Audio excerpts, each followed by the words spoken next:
ఇచ్చినటువంటి బంద్ మేరకు బంద్ for justice నినాదంతో ఈ రోజు బీసీ సంఘాలు రాష్ట్ర వ్యాప్తంగా బంద్కు పిలిపించినాయి. ఏదైతే బీసీ రిజర్వేషన్లు స్థానిక సంస్థల్లో 42% కల్పించాలని చెప్పేసి డిమాండ్ చేస్తూ ఈ రోజు రాష్ట్ర వ్యాప్తంగా బంద్ నిర్వహిస్తున్నటువంటి నేపథ్యంలో జేబీఎస్ దగ్గర కూడా బంద్ కొనసాగుతుంది. ఇక్కడ బీజేపీ ఎంపీ ఈటల రాజేందర్ ఇక్కడ బంద్లో పాల్గొన్నారు. జేబీఎస్ నుండి ఉదయం నుండి కూడా ఒక్క బస్సు కూడా బయటకు వెళ్ళినటువంటి పరిస్థితి.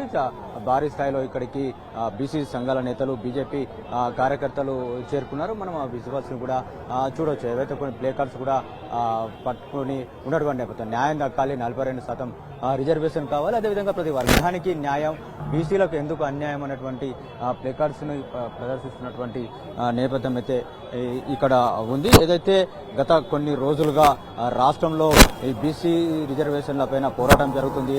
అటు అన్ని పార్టీలు కూడా మద్దతు ఇస్తున్నటువంటి నేపథ్యం కోర్టులో కూడా విచారణ జరిగింది. చివరికి ఏదైతే 42% రిజర్వేషన్లను వ్యతిరేకంగా కోర్టులు కూడా తీర్పు ఇచ్చినటువంటి నేపథ్యం 50% రిజర్వేషన్లు దాటకూడదనేటువంటి ఏవైతే రాజ్యాంగ ధర్మాసనాలు ఇచ్చినటువంటి తీర్పునే వాటి కట్టుబడి ముందుకు వెళ్లాలని చెప్పేసి కోర్టులు తీర్పునిచ్చినటువంటి నేపథ్యంలో రాష్ట్ర ప్రభుత్వాలు కానీ కేంద్ర ప్రభుత్వం కానీ వెంటనే దీనికి స్పందించి అవసరమైతే రాజ్యాంగ సవరణ చేసి బీసీలకి 50% కన్నా ఎక్కువ రిజర్వేషన్లు 50% కన్నా ఎక్కువ వచ్చే విధంగా చూస్తూ 42% బీసీలకు రిజర్వేషన్లు దక్కేలా సంబంధించినటువంటి చట్ట సవరణలు కావచ్చు, రాజ్యాంగ సవరణ కావచ్చు చేయాలని డిమాండ్ చేస్తున్నటువంటి పరిస్థితి అయితే మనకు కనిపిస్తుంది.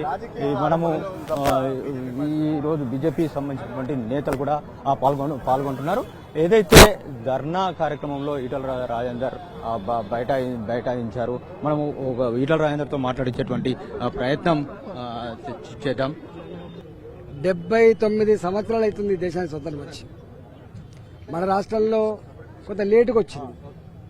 ఆనాడు 1956 ముందు ఆనాడు హైదరాబాద్ రాష్ట్రంగా ఉన్న, 56 తర్వాత ఉన్నటువంటి ఉమ్మడి ఆంధ్రప్రదేశ్ రాష్ట్రంగా ఉన్న, ఇవాళ తెలంగాణ రాష్ట్రంగా ఉన్న, ఈనాటికి ఒక ఓబీసీ ముఖ్యమంత్రి ఈ రాష్ట్రంలో కాలేకపోయింది.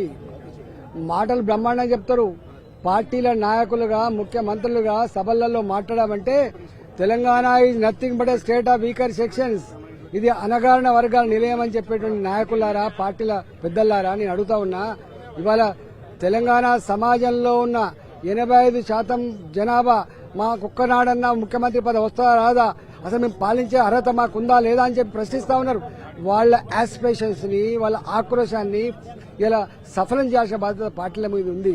కానీ పార్టీలు డ్రామాలు ఆడుతున్నప్పుడు, పార్టీలు విఫలమైనప్పుడు ఇలా బీసీ ప్రజలే వాళ్ళంతా వాళ్ళుగా గుడిసెల్లో ఉన్న వాళ్ళు, మామూలు ఇళ్లలో ఉన్న వాళ్ళు ఇలా వెనుకట్లాగా చదువు రానోళ్ళు కాదు కాబట్టి, డ్రామా కంపెనీ నమ్మడానికి ఆస్కారం లేదు కాబట్టి, రాజకీయ చైతన్యం సంతరించుకున్న వాళ్ళు కాబట్టి ఇవాళ నథింగ్ డూయింగ్, డ్రామాలు బంద్ పెట్టండి, ఈ అనగారిన వర్గాల నిలయమని చెప్పేటువంటి నాయకులారా నాకు 42% లోకల్ బాడీస్ లో రిజర్వేషన్లు ఇవ్వండి, అదేవిధంగా చట్టసభలలో కూడా రిజర్వేషన్ కల్పించమని చెప్పి వాళ్ళు డిమాండ్ చేస్తున్నారు. ఆ డిమాండ్ కు భారతీయ జనతా పార్టీ మద్దతు ఇచ్చింది కాబట్టి డెఫినెట్ గా మేము చేస్తాం.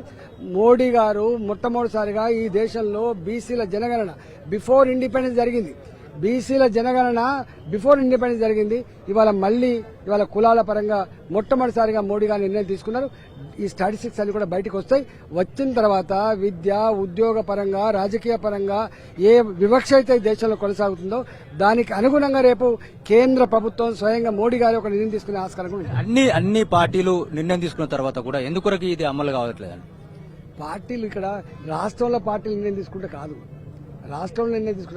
దీనికి ఈ రాష్ట్రంలో అసెంబ్లీలో తీర్మానం చేసినప్పటికీ కూడా దీనికి ఒక కమిషన్ వేసి, మీరు ఎక్కడైనా దేశాలు చూడండి, మహారాష్ట్రలో ఇట్లాంటి ప్రయత్నం జరిగింది, కొట్టుడు పోయింది. ఎందుకంటే మీ ప్రాపర్ స్టాటిస్టిక్స్ ప్రొడ్యూస్ చేయలేకపోయింది కాబట్టి, చట్టబద్ధంగా లేదు కాబట్టి. ఇవాళ బీహార్లో కూడా మొన్న మా ప్రభుత్వమే అధికారం ఉంది, మా కొలిజన్ ప్రభుత్వం అధికారం ఉంది, కానీ అక్కడి ప్రభుత్వం ప్రాపర్ పద్ధతిలో దాన్ని హ్యాండిల్ చేయకపోతే దాన్ని కూడా కొట్టేసింది సుప్రీంకోర్టు.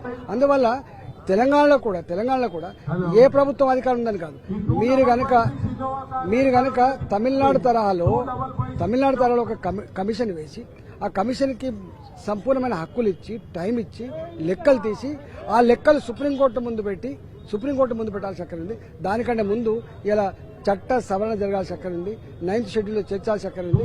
ఆ బాధ్యత రాష్ట్రాలది కాదు, కౌన్సిల్ది కాదు, ఇలా అసెంబ్లీది కాదు. యునానిమస్ తీర్మానం 100 సార్లు చేసినా కూడా ఇది అయ్యేది కాదు.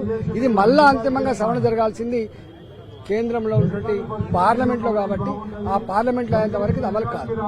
ఈ రిజర్వేషన్లు అడ్డుకుంటుంది బీజేపీ అని చెప్పేసి కాంగ్రెస్ ఆరోపిస్తుంది. అటు ఇప్పుడు సీఎం కూడా మాట్లాడినట్టు. రిజర్వేషన్లు అడ్డుకుంటున్నది బీజేపీ ఎప్పుడు కాదు. బీజేపీ నిజాయితీని, బీజేపీ చిత్తశుద్ధిని ఎవరు శంకించడానికి వీలు లేదు. ఎందుకంటే నేను చాలాసార్లు ఇప్పటికే చెప్పున్నా, 27 మంది ఓబీసీ మంత్రులు ఇచ్చినటువంటి చరిత్ర బీజేపీదే. స్వయంగా ఒక ఓబీసీ ప్రధానమంత్రిని చేసిన ఘనత కూడా బీజేపీదే.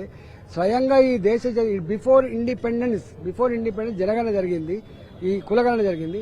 ఇవాళ ఆఫ్టర్ ఇండిపెండెన్స్ 79 సంవత్సరాల తర్వాత మోడీ గారు స్వయంగా ఈ వర్గాల యొక్క అన్ని స్థితిగతులు తెలుసుకోవాల్సి అక్కడుందని చెప్పి ఇలా కమిషన్ వేసిండు. గది మా కమిట్మెంట్. భారతీయ జనతా పార్టీని ఎవరు కూడా ఆక్షేపించలేరు, తప్పుపట్టలేరు.